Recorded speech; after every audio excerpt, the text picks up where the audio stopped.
Wow, this Bulls team, man. You almost can't make this stuff up. They struggled to put up a win against a Pacers team 3 times. Most recently, they struggled against the Orlando Magic, they could barely beat the Pistons, and yet they come out and beat not only just the best team in the Western Conference, but the team with the best home record in the entire NBA. A team that has lost only 4 games at home all season, and 24 of their last 25 games winning at home. And of those 4 losses, the point differential between all 4 of them has been 8 points. 8 points. The Bulls handed the Nuggets their first blowout loss at home for the season. The Bulls, man, what a win. What a big win. Again, as I've said really all season, I'm gonna not try to get too excited because we have seen the Bulls do stuff like this all year, beating the Celtics, the Bucks, the Sixers, the Nets before they blew the team up. Like, we've seen them beat some of the best teams in the NBA. And just when you think they're taking a step forward, they take 3 steps back. But man, where has this Bulls team been all season that we saw tonight?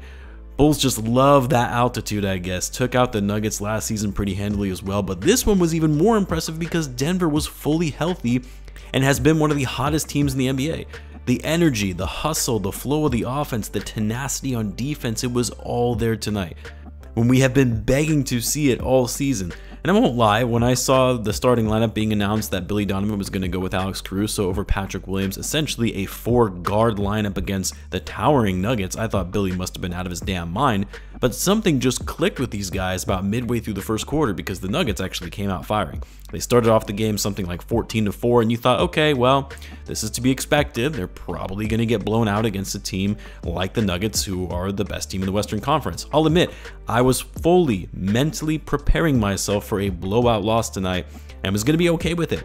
Never in my wildest dreams did I think it would be the reverse and have the Bulls manhandle the Nuggets. And what was more impressive is that the Bulls just kept hitting them. Like, we've seen them have some great quarters this season, take big leads and then blow said leads late in the 4th quarter. No, they controlled this game throughout the second half, having that incredible 3rd quarter, outscoring the Nuggets 36-24, and then finishing them off, winning the 4th 30-20. I almost tweeted this at the end of the 3rd quarter, but I didn't want to jinx it. I was about to tweet something to the effect of, yeah, I'm not feeling too comfortable at all with how this game is going, with the Bulls making progress and having a strong lead going into the 4th quarter, because we all know how that generally goes. But I didn't want to put those negative vibes out there. I didn't want to speak it into existence LeVar Ball style. So I put my phone down and I just watched the Bulls play a phenomenal 4th quarter. They didn't get lazy, didn't lose their composure, stayed calm and collected, and got the job done. And man, oh man, Zach LaVine, dude is feeling it. Man has been on a mission since the All-Star break to make this team his again, and he is doing that. I think Patrick Beverley also had some influence on that as well, telling him, hey, his job is just to get buckets. The way he's been attacking the basket has been incredible. Not something we were seeing earlier on in the season where he would get there a little late to either get blocked or turn the ball over. He's been much more selective with his shots. He's been handling the ball better, making better passes. This is the Zach LaVine we need to see to close out the season.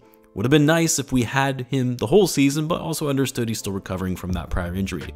Tonight, Zach goes for 29 points on 12 for 18 shooting, 3 for 5 from 3, 5 rebounds, 4 assists, and 2 steals. For me, it's also been the effort from Zach LaVine that has been key. Like, generally speaking, he's been hustling more when he's playing off the ball, making cuts, fighting for loose balls, playing better defense, getting back on defense even when calls don't go his way.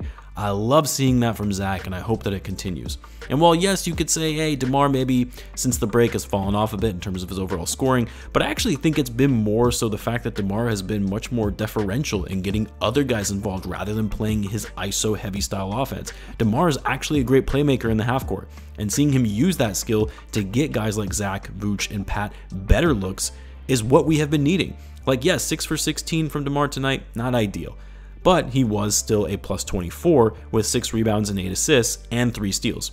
Vucevic, I personally thought he was going to get worked tonight by Jokic, but he borderline outplayed Nikola Jokic, especially when it came to operating in the paint. 25 points and 15 rebounds for Vucevic, 9 for 17, hit a couple of big threes, only 1 turnover, and was a plus 17 on the night. While Jokic, still not a bad game by normal player standards, but for the MVP, frontrunner, 18 points, 7 for 16 shooting, 3 for 9 from 3, 12 rebounds, 8 assists, and 5 turnovers. Yeah, that's not the best game for him.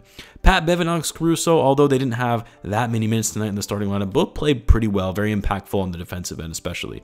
And then, of course, huge game from Patrick Williams and coming off the bench. I mean, he came off the bench but played starter level minutes. 18 points, very efficient 18 points, 8 for 9 shooting, 4 rebounds, wasn't standing around, was playing on the ball, was doing shot fakes and putting the ball on the floor and driving to the basket, was posting up a bit. Haven't seen a lot of Patrick Williams post-up games so far this season. I need to see more of that. Use his size and strength to body up guys smaller than him. He just wasn't afraid tonight, and that's a step in the right direction for Patrick Williams, who we were all calling Passive Pat to start the season. What's funny is you look at the Bulls' three-point shooting, it wasn't good tonight. 8 for 24, like they shot worse than the Nuggets and obviously took far less threes because that's what they really have been doing all season long to every team. But hey, the Bulls managed to get more shot attempts than the Nuggets did by not turning the ball over and rebounding the ball well. They out-rebounded the Nuggets, a much bigger team than them, 50-44 tonight. Also, the Nuggets could not hit their free throws. That certainly helped the Bulls to have the Nuggets shoot 46.7% from the line. Anyway, an incredible win, a much needed win after the Bulls have kind of been down in the dumps. Maybe this is the type of win that lights a fire under them and gives them that confidence to close out the season strong, although I feel like we've been saying that all year now. It would be very fitting for the Bulls to have them come out and lose their next game against the Rockets on Saturday. But hey, no negative vibes here. What am I saying? Bulls got this. They should be able to beat one of the worst teams in the league, right? Anyway, I'll have some content out before the game on Saturday. Until then, guys, be sure to subscribe, and I will see you in the next one.